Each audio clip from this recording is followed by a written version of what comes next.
ఇంత కాస్ట్లీ ఎందుకు బ్రో, అవసరమా అని చాలామంది అడుగుతారు. మొబైల్ యాప్ ఇది, నేను ట్యాబ్లో ఆపరేట్ చేస్తాను. బట్ మొబైల్లో కూడా మనము ఇలానే చూడొచ్చు. అలారం క్లిక్ చేస్తున్నాం. సో ఇలాంటి ఫ్యూచర్స్ ఇందులో యాప్లో చాలా ఉన్నాయి. అందుకే ఈ వెహికల్ ఇంత కాస్ట్లీ అనమాట. 50,400 kilometres and 50,400 kilometres. Ather is the top model. Hi అండి, ఈరోజు నేను మీకు ఒక చిన్న క్లారిటీ ఇవ్వబోతున్నా.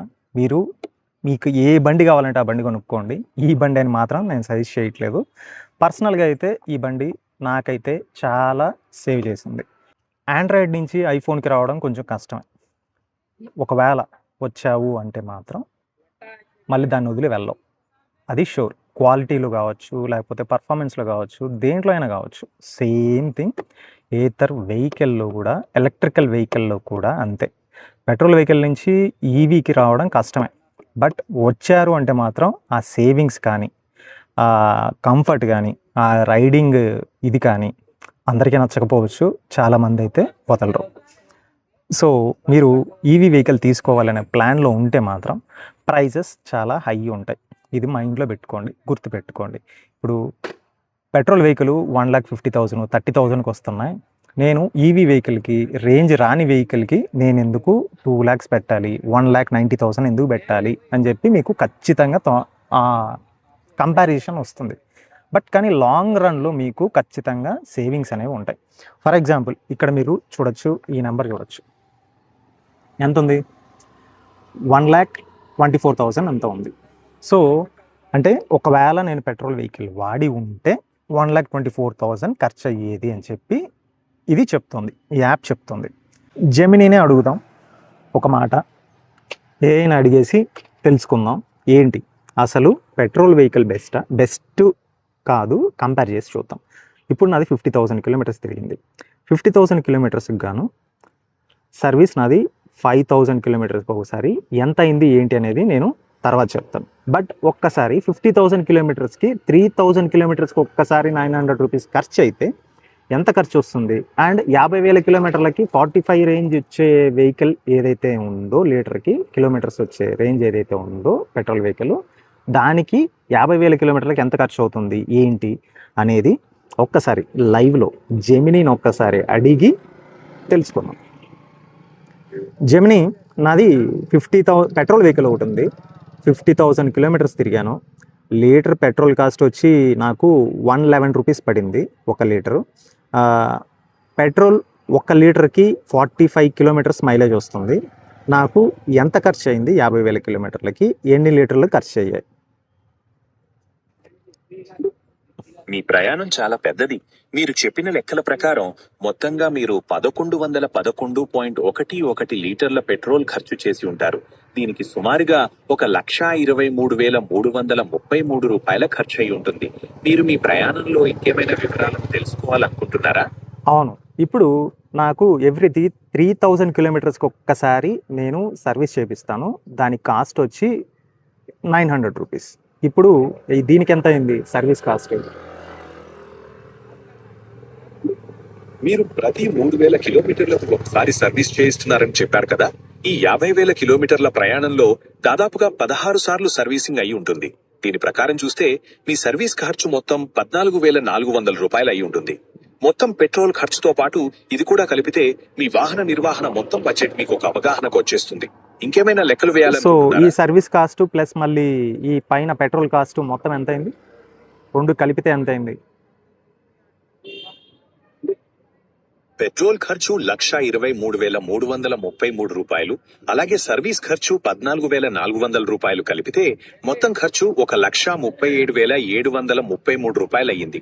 ఈ మొత్తం ఖర్చుపై మీకు ఇంకేమైనా సందేహాలున్నాయా? అంతే. సో 1,37,700 రూపాయలు ఖర్చు అయింది, ఏది పెట్రోల్కి ప్లస్ సర్వీస్ ఛార్జ్ కూడా కలిపి చెప్తున్నా. సో చాలామంది 4,000 కిలోమీటర్స్కి ఒక్కసారి అలా చేయించేవాళ్ళు. సో ఇప్పుడు నాది ఎలక్ట్రికల్ వెహికల్, ఈవీ వెహికల్లో ఏంటంటే యాప్ ఉంటుంది, ఎలక్ట్రికల్ వెహికల్ది ఏథర్ది.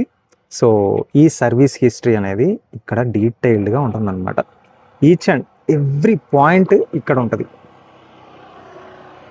అంటే ఎవ్రీ సర్వీసు రికార్డ్ అయి ఉంటుంది అనమాట.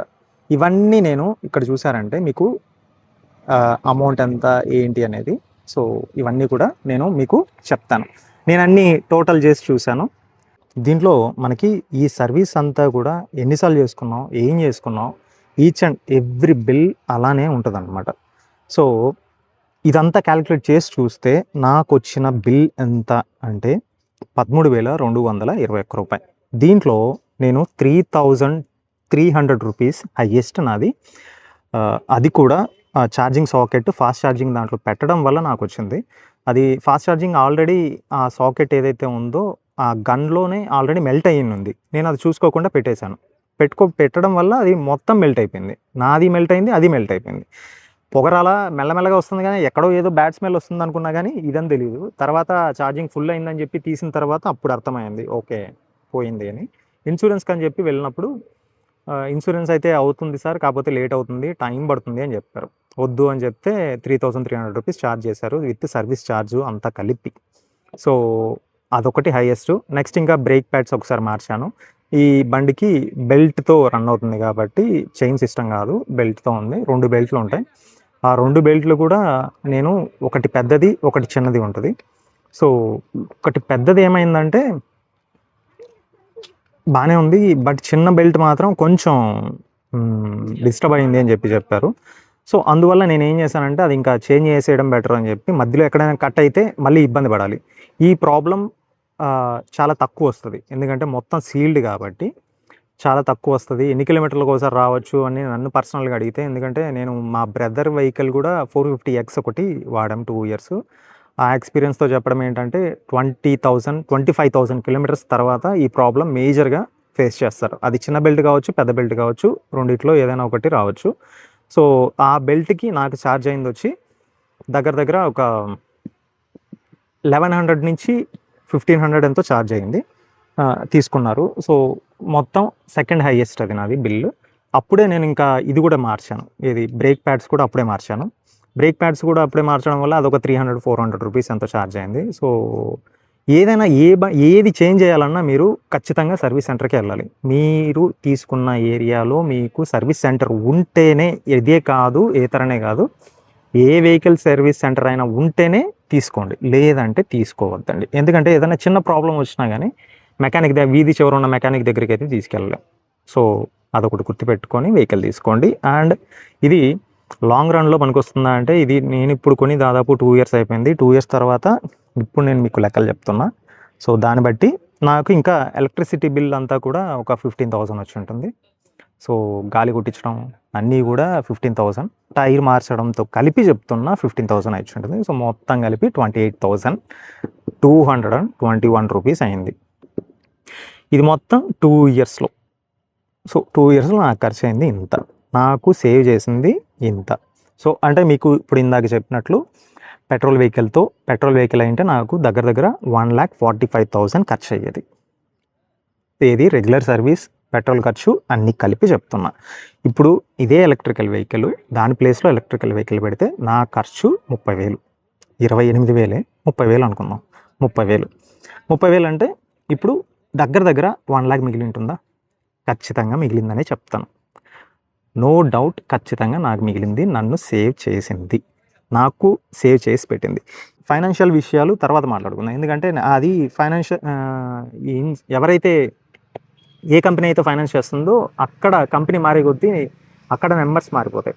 సో దాని గురించి మొత్తం కన్ఫ్యూజన్ వద్దు. సో కంపేర్ చేస్తే ఇది బెస్ట్ అనిపించింది. అండ్ దీంట్లో ఇంత కాస్ట్లీ ఎందుకు బ్రో, అవసరమా అని చాలామంది అడుగుతారు. నాకైతే బెస్ట్ అనిపించింది, లోకల్లో తిరుగుతున్నా కాబట్టి బెస్ట్. లాంగ్లో నేను వెళ్ళింది చాలా తక్కువ, 3 times ఏమో వెళ్ళాను. ఒకవేళ రెగ్యులర్గా లాంగ్ రన్లో వెళ్ళాలి అనుకుంటే మాత్రం ఫాస్ట్ ఛార్జింగ్ స్టేషన్స్ చాలా ఉన్నాయి. అది యాప్లో తర్వాత ఇంకో వీడియోలో యాప్లో ఫుల్ డీటెయిల్డ్గా చెప్తాను. దీంట్లో షార్ట్గా చెప్తే మీకు అర్థం కాదు. బట్ ఛార్జింగ్ స్టేషన్లు మీకు చెప్పాలి అంటే లైక్ ఇండియాలో ఎన్ని ఉన్నాయి, సో నేనున్న ప్లేస్లో ఇన్ని. ఇట్లా జూమ్ ఇన్ జూమ్ అవుట్ చేసుకుంటూ వెళ్తే ఇదిగోండి.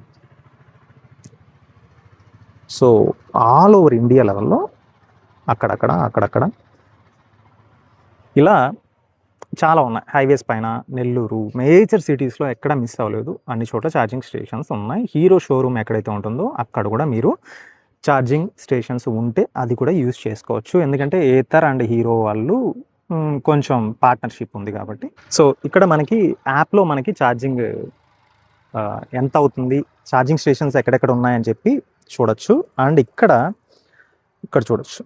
పర్ మినిట్‌కి ₹1.20 ప్లస్ జీఎస్టీ 18% జీఎస్టీ పడుతుందన్నమాట. 18% జీఎస్టీ పడుతుంది. నేను మీకు ఇక్కడ పక్కన వేస్తాను స్క్రీన్‌షాట్.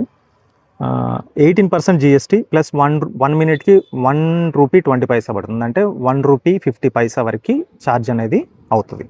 ఏది ఫాస్ట్ ఛార్జింగ్. సో, దీంట్లో కూడా 3 కిలోవాట్స్, 6 కిలోవాట్స్ అని చెప్పి ఒక కొత్త ఛార్జింగ్ స్టేషన్స్ అయితే తీసుకొచ్చారు. అంటే ఉన్నవి పాత వచ్చి 3 కిలోవాట్స్, కొత్తవి వచ్చి 6 కిలోవాట్స్ వచ్చాయి. సో, రెండిట్లో కూడా ఒకటే ఛార్జ్ అనేది ప్రెజెంట్ అయితే ఛార్జ్ చేస్తున్నారు. అండ్ మీకు ఈ ఫాస్ట్ ఛార్జింగ్‌వి ఇంకా అప్‌గ్రేడ్ చేస్తామని చెప్పి చెప్తున్నారు. లైక్ 10 మినిట్స్‌లో ఫుల్ అయ్యే ఛార్జింగ్ స్టేషన్స్ కూడా తీసుకొస్తామని చెప్పి చెప్తున్నారు. అది నేను బండి కొనక ముందు నుంచి చెప్తున్నారు. అది ఇంకా అవ్వలేదు. ఇంకా ఏం చేస్తారో చూడాలి మరి. ఈ ఫాస్ట్ ఛార్జింగ్ యూజ్ చేసేటప్పుడైతే ఖచ్చితంగా మీకు యాప్‌లో అమౌంట్ ఉంటేనే మీకు ఛార్జింగ్ అనేది ఎక్కుతుంది. లేదంటే ఎక్కదు. And that's all for the video. మీకు నచ్చితే లైక్ చేయండి, కామెంట్ చేయండి, సబ్స్క్రైబ్ కూడా చేసుకోండి. ఇంకా ఏతర్ మీద ఒక ఫుల్ యాప్ గురించి మాత్రం ఫుల్ రివ్యూ అయితే ఖచ్చితంగా చేసి పెడతాను. అది మీకు చాలా యూజ్ అవుతుంది.